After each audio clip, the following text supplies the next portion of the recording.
Ladies and gentlemen, welcome back to the desert for another video, and this one we're going to do about short game. And short game is pretty important because it's, we have to decide if it's a feel issue or a technique thing. So typically in short game, it's mostly feel. Now obviously we need to have technique involved, but feel goes a long way too, because short game, we're not trying to create power, we're trying to control power, which is a big difference than our full swing technique, position-based motions.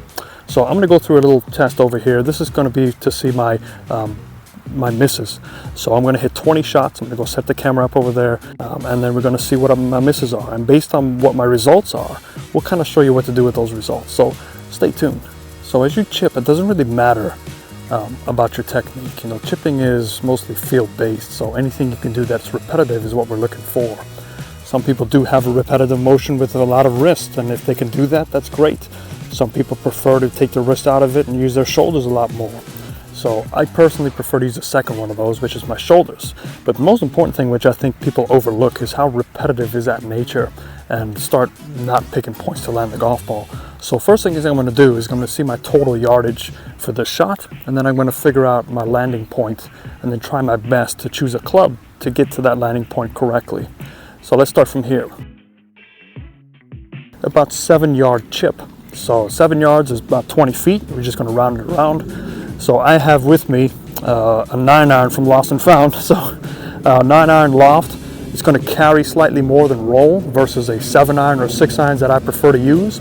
So if I was using a 6-iron, my first bounce would be probably 5 feet or so in front of that golf ball and let it run out true like a putt. But since I have a 9-iron, I'm going to take a little bit more of that first bounce carry and probably shoot for about a 40% to 60%. So 40% carry, 60% roll. So 40% of 20 feet is, we're looking at 8 feet. So it's about 3 yards. So 1, 2, 3. So that's about where my first bounce has to happen. So if I just go ahead and put something in there to mark it. So I lost that mark again. Let me try it again. 3, 6, 9. So it's about here. So that's basically where my first bounce is with a 9-iron. Now I'm focusing on that first bounce, but then I'm going to go back here and look how the ball's going to move. So I see this breaking slightly right to left. I know that because I see a little mound here, and also Indio's behind me. So out in the desert, most things break towards Indio. And because I don't like to use my wrist as much, I use more of a Paul Runyon method. So I just go ahead and use my shoulders. I'm going to look at that target, and I'm going to hit these 20 golf balls, and then I'm going to show you what to do after you hit these 20 golf balls.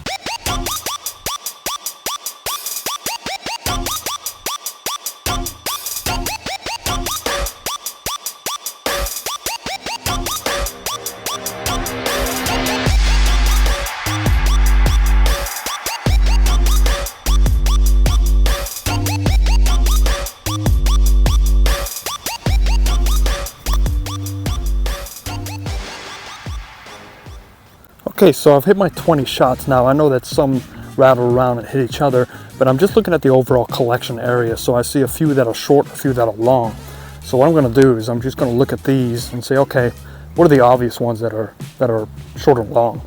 So we take away all of these, and we're left with 2 short and 2 long. Now I'm not sure if the camera angle, you can see those 2 long, and I go ahead and take it the worst 2 and leave them there. So hopefully you can see me over here, but if not, I'll walk it out. And then all I do is I pace in between each one. 3, 6, 9, 12, 15 feet. So my first chip was 20 feet, and my dispersion is 15 feet with my 2 worst shots. So that's not very good. So your job is to get that dispersion rate down to probably 10 to 20% at the most. So if you have a 20-foot chip, you're looking at 2 to 4 foot for your dispersion. Very hard to do, but the more you do this, the better you become, the less your misses are. Golf is a game about good misses and not good shots sometimes.